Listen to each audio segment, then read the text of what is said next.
If you bring someone to the emergency room, they treat like, physical wounds and things like that. But this would be being able to bring people to treat, mental health situations that are critical, it's an emergency, it's a crisis. So yeah, I would love to see more of that happen around here too.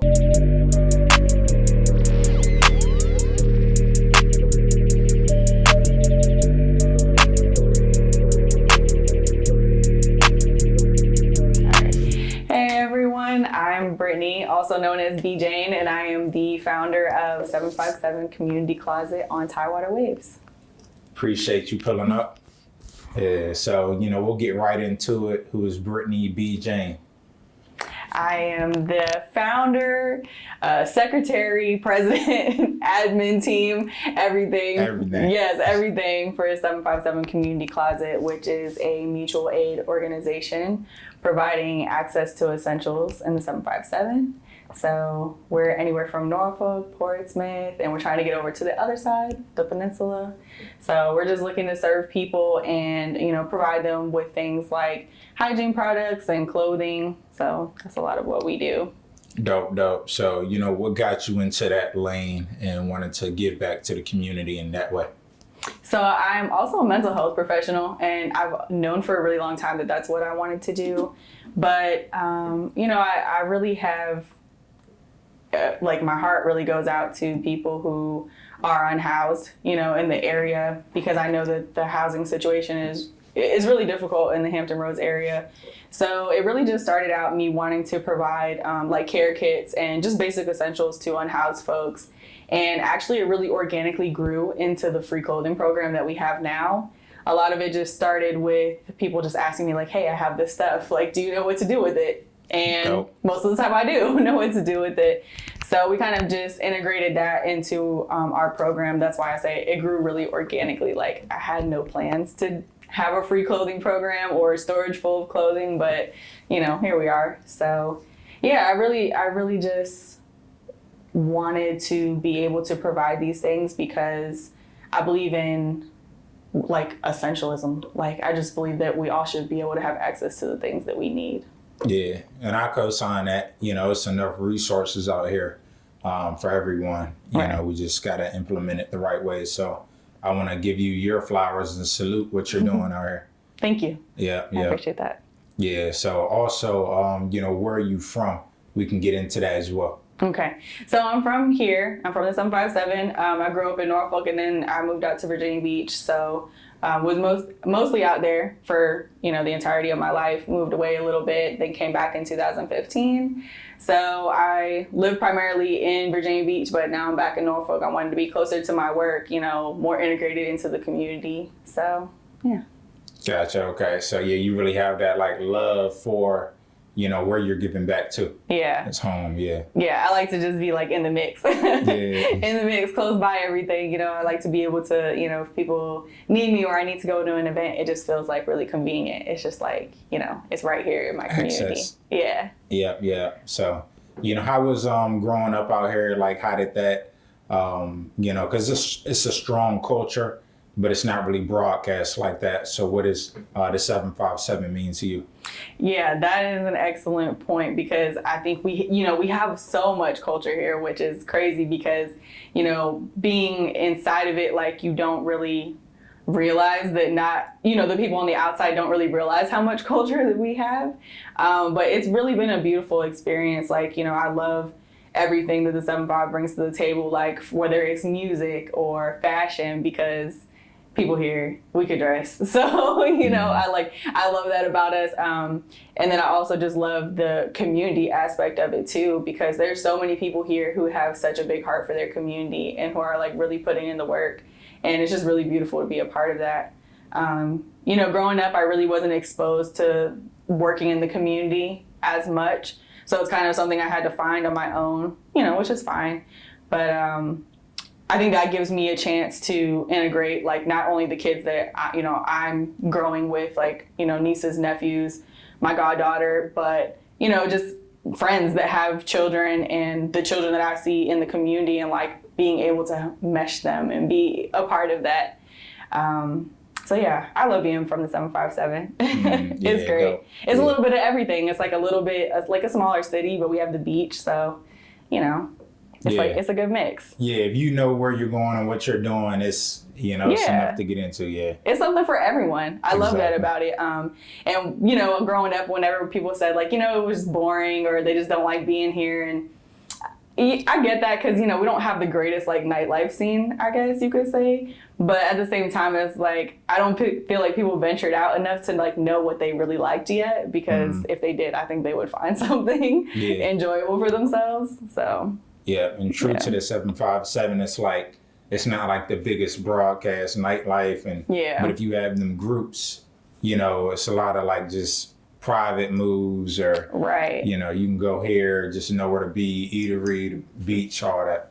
Yeah, like, I mean, you know, we have places like, you know, Work Release and Slow Dive where it's like, it's integrating nightlife culture, but like with art. Like, we have things like that. You don't get that everywhere. So, you know, 100%. It's its own unique, like, little flavor that we have here that I really enjoy. Yeah. So, you know, speaking of that unique flavor, you know, do you come across, like, some unique pieces that, so, like, when you're giving out essentials, like, how do you choose what goes to who? Or it's just like, hey, you know, just come pick up what you want. It's available.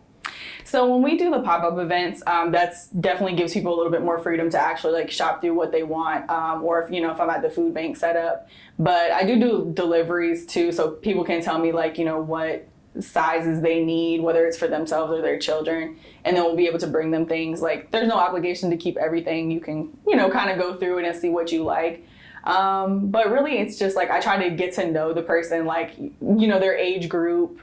And so then I can kind of go from there, you know, because I wouldn't give the same things like to a 40-year-old that I would to a 20-year-old, you know what I mean? Yeah. And then we do come across a lot of interesting pieces, if that's what you meant by that. Sometimes, we get stuff dropped off to us that's very interesting. Like a couple months ago, I had gotten like 2 huge like contractor size bags full of vintage clothing. And I was like, I have no idea what to do with this. It's actually still sitting at my house. I've been trying to figure out like, just someone for it to go to, but that's not really like reaching our demographic at this time.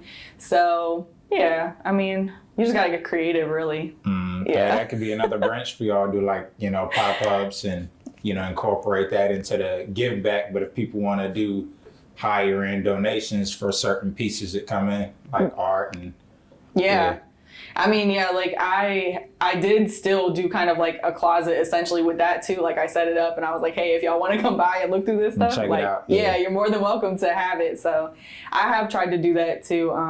But it's definitely like encroaching on my space at this point. So I'm like, I just got to get rid of it. I just got to do something with it. Right. Yeah, dope. So, you know, speaking of the organic, you know, growth, like how's that been? Just the love, the support with the community, not only people giving, but, you know, people that appreciate, like, what does that mean to you?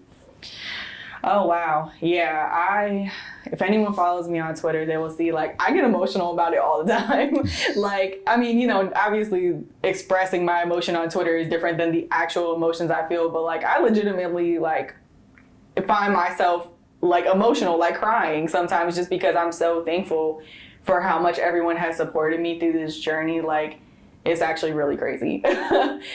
Because when I started this, I just don't think I could have ever imagined, you know, having so much support and love from people, whether, you know, like you said, whether it's the donations or just like, you know, sharing the posts or connecting me with new resources, new people.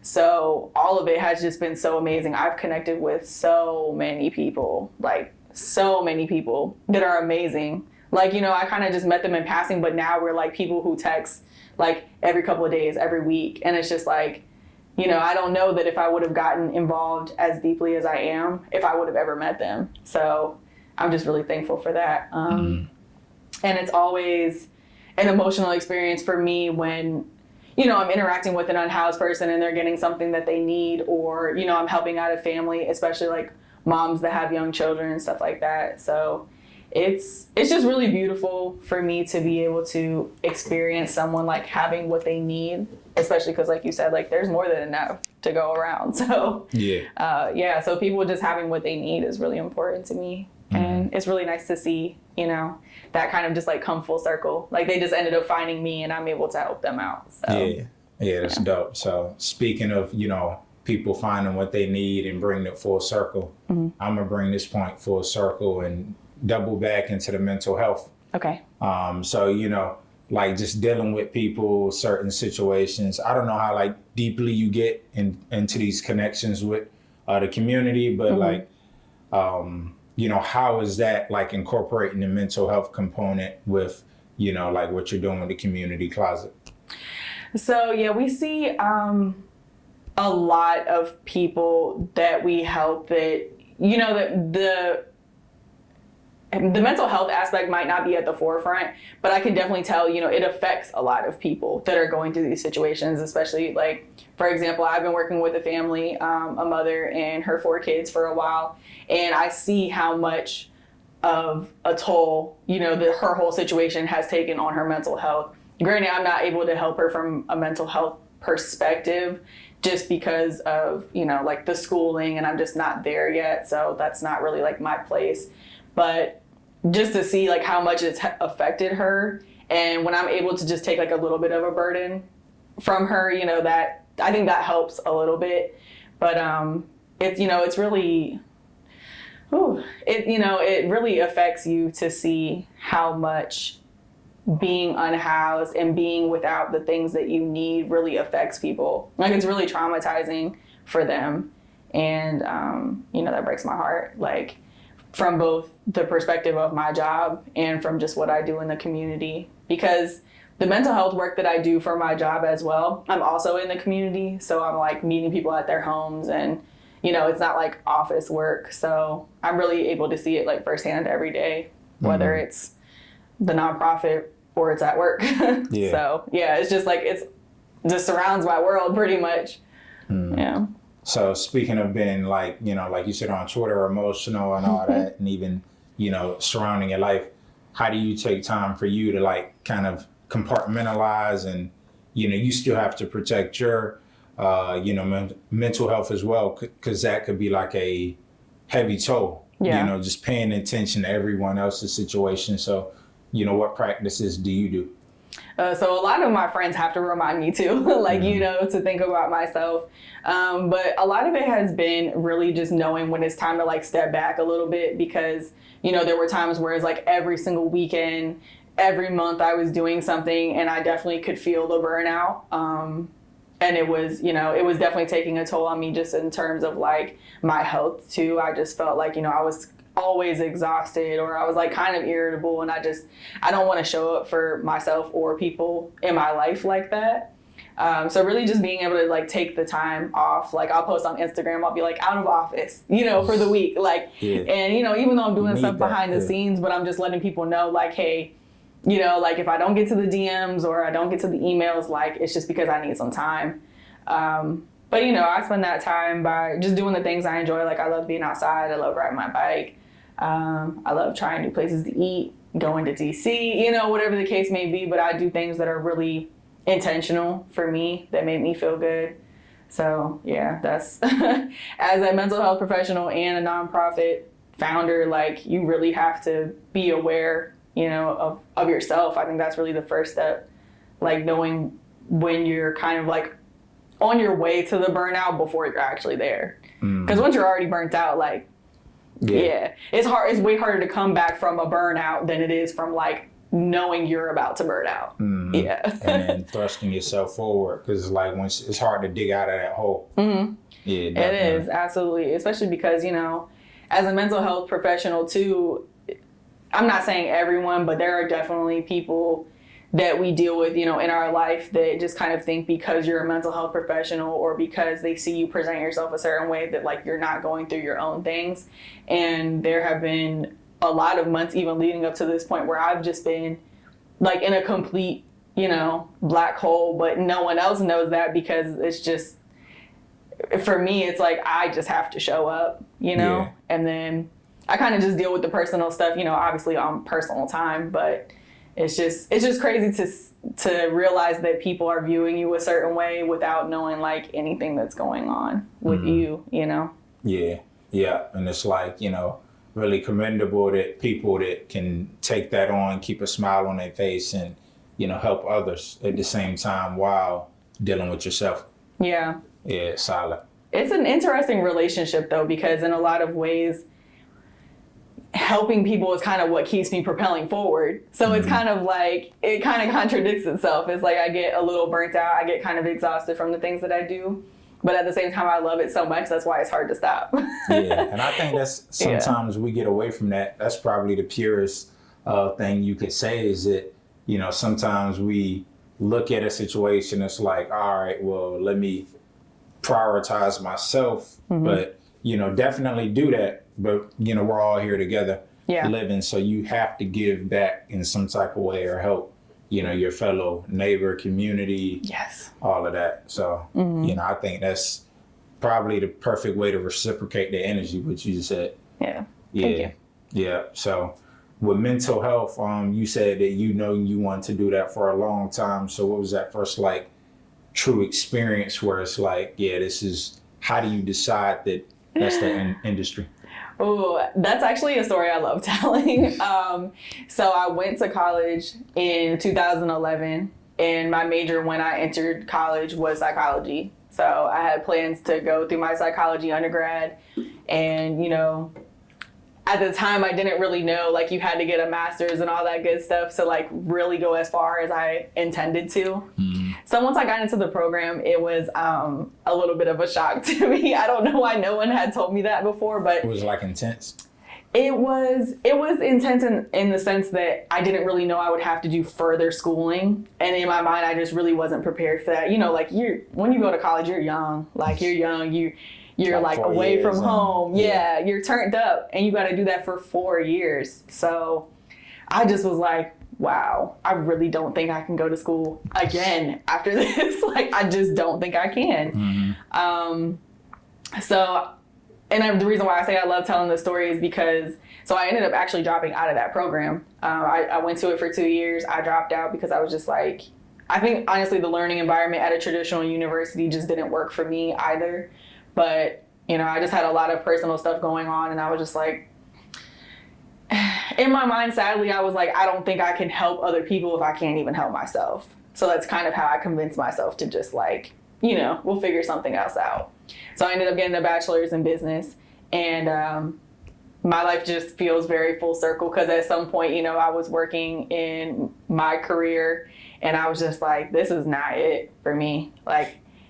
I will absolutely not make this till retirement. I won't be able to do this. So, I just had to do a lot of soul searching to figure out what it was I really wanted to do. And I've always known I wanted to help people. And I've always been on my own mental health tip outside of that. So, so I just decided I was well, I'm either going to go back for a psychology undergrad, or I'm going to see if I can go straight into a master's program for clinical counseling. So that's what I ended up doing. So I am currently in a master's program for clinical counseling. Solid, yeah. Yes. Yeah. So do you think that helped out from what you took from, the business program in the long run for you? Or would you have?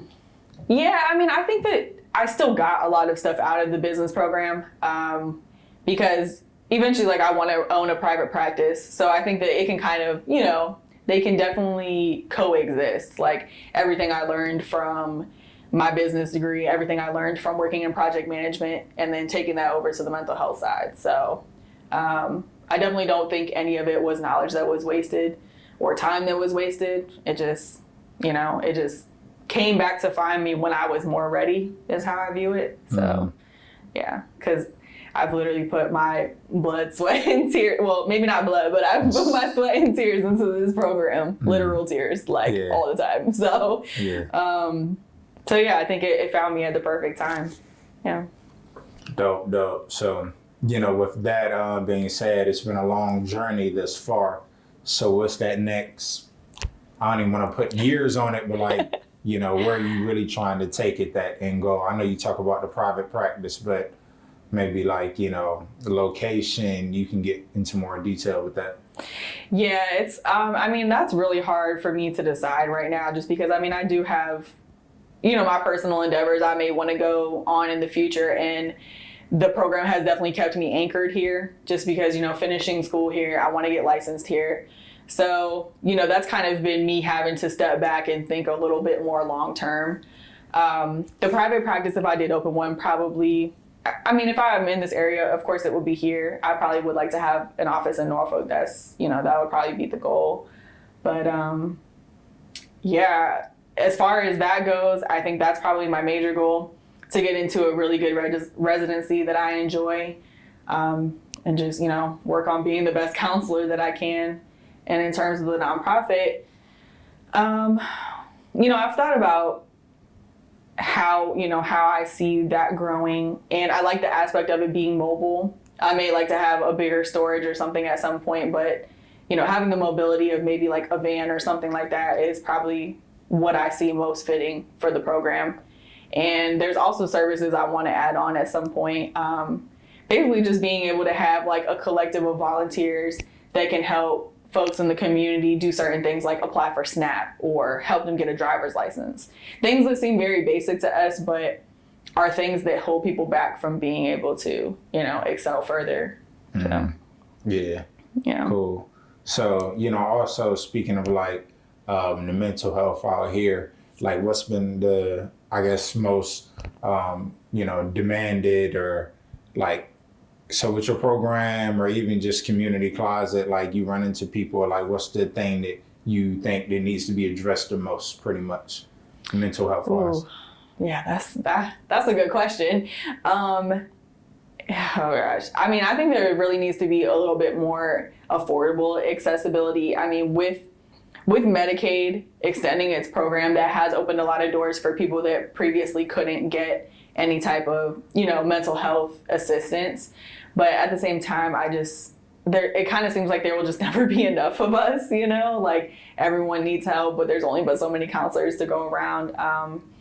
So, I really would love to see, even, I don't know, like just smaller organizations that can provide some type of mental health assistance, whether it be like support groups, because that's a little bit easier to kind of get, everyone in the same space, but also just figuring out a way to be able to provide counseling to people in a way that works for both the counselor, and the people in the community, especially because, like unhoused folks, they probably don't have any type of insurance, but, still need someone to talk to, someone to be there. So, implementing a program like that, I think would be really great. But there's just so many, there's just so many things to think about in terms of something like that. Yeah. But, that's why we have to get involved and meet as many people as we can, and even like local government, local policymakers, people who can try to help us make those differences, or we can talk the ideas out with them. Mm-hmm. So that's what I would like to see. And I know that there are also a couple organizations that are trying to create basically, it's like an emergency room model, except for mental health. So, if you bring someone to the emergency room, they treat like, physical wounds and things like that. But this would be being able to bring people to treat, mental health situations that are critical, it's an emergency, it's a crisis. So, yeah, I would love to see more of that happen around here too. Okay. Yeah, especially because as our, and I hate to say it because I don't really want to shine negative light, but we have to address things that are negative as well in our community. But as the substance abuse grows in our area, it's becoming a bigger problem because, where we all know that changes the chemistry of our brain, and as that goes on with time and it's affecting more people, it's like, people really need that help. So, yeah. I know that, like what you said, you don't really want to shine a negative light, but I'm glad you addressed it, because not only does it affect that person that may be doing the substances and, abuse, the people around. Yeah. So that just kind of, exponentially that growth in terms of, who it affects. But, definitely, I feel like it needs to be addressed. It's a lot of like people that need help. I'm glad we're talking about this, because it can be really a thing that people try to keep internal and deal with themselves. So, yeah. And, there's so many different aspects of just everything we're talking about, whether it be mental health or mutual aid. And, mutual aid is something that, I really try to have people understand like the importance of, because mutual aid helps on so many different levels, whether that's, you may not be the person who's actually providing the services in terms of like counseling or, any type of mental health assistance, but you can be, that vehicle to like connect someone with a resource. And even that is helpful. Like, because, mutual aid does so many different things in terms of, like trying to reduce violence and trying to build community and unity, and, just letting people know that there are people there that care about them. So, that's the best we can do.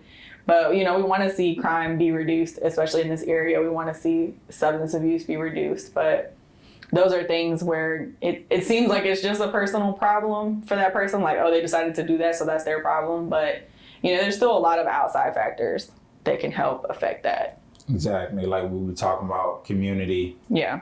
757 community closet. Yeah. Not 757 closet, but community. Right. Yeah. Because it's for everyone. I tell everyone that. I'm like, even though we're primarily serving unhoused folks and underserved areas, but like if you just found yourself kind of like in the middle of just not being able to afford something, or like, you just need some kind of help for the time being, like I don't want anyone to ever think they can't come to me and ask for those things just because like they don't view themselves as underserved or something like that. Like it's literally for the community. Like it's for anyone who feels like they need it. So that's definitely a point I try to push too. Like, a lot of the people who follow me may be more so donors than people who need it, but I'm always going to find someone who needs it, and I don't want anyone to be afraid to ask. So, yeah. Solid. Yeah. So what are some of, you mentioned like, you have other personal endeavors that you want to get into, kind of filling out the direction you would take with everything. So what are some of the things you like to do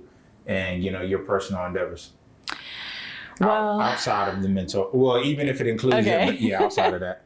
Yeah, because I was really just thinking in terms of like when you asked me, where would I want to start a practice and things like that. And that's just kind of like, it's definitely like a hot topic in my life amongst myself, I guess, because I'm really just thinking like, I love it so much here. Like this is home, and I would love to see the organization grow here.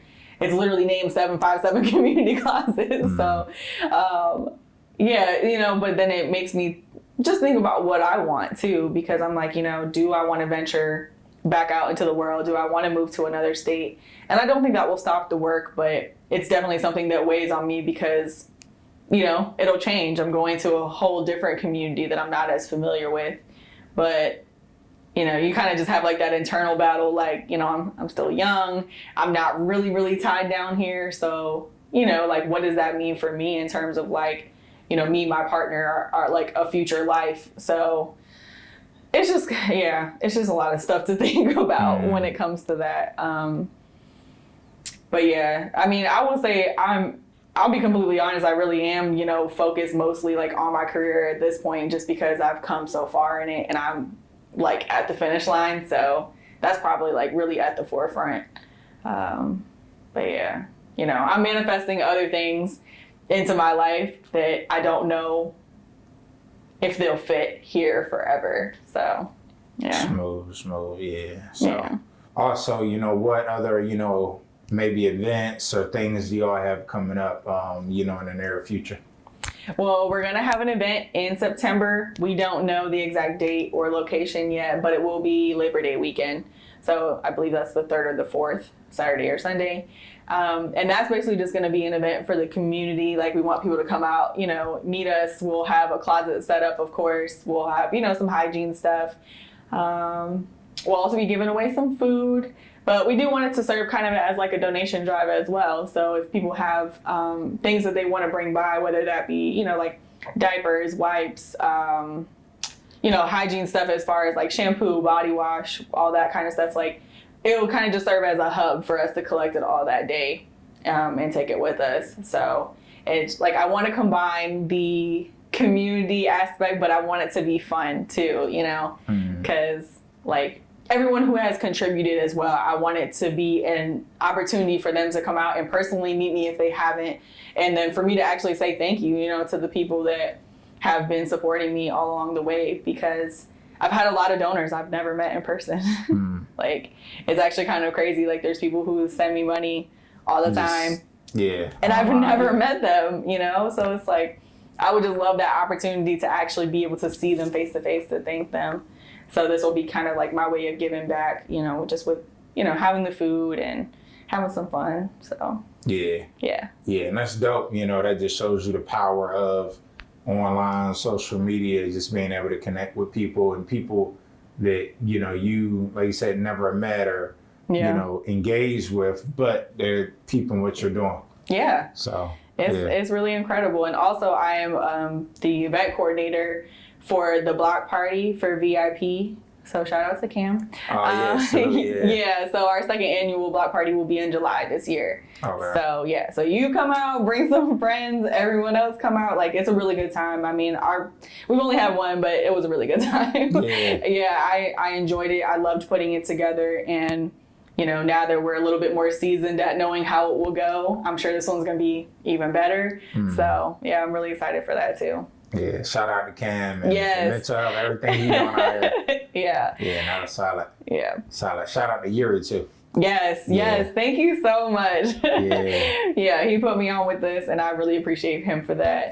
Community connections. Yeah, really. I mean, he wants to see me grow and, you know, succeed, and I really thank him for that, because, you know, before that we were also just social media friends. So we had only met in person for the first time last week. Wow. That's dope. That's dope. So it's really cool. It's, you know, I feel the love, definitely. Yeah, solid. Yeah, we need more of you, you know, people, like you say, in the mental health, and just good people trying to get back to the community, whatever industry it is, and just build up. So everybody needs something. Thank you. I appreciate you, and appreciate you pulling up today. Great conversation. Keep doing what you're doing. Thank you. All right. We got Brittany, 757 Community Closet, and we out. All right.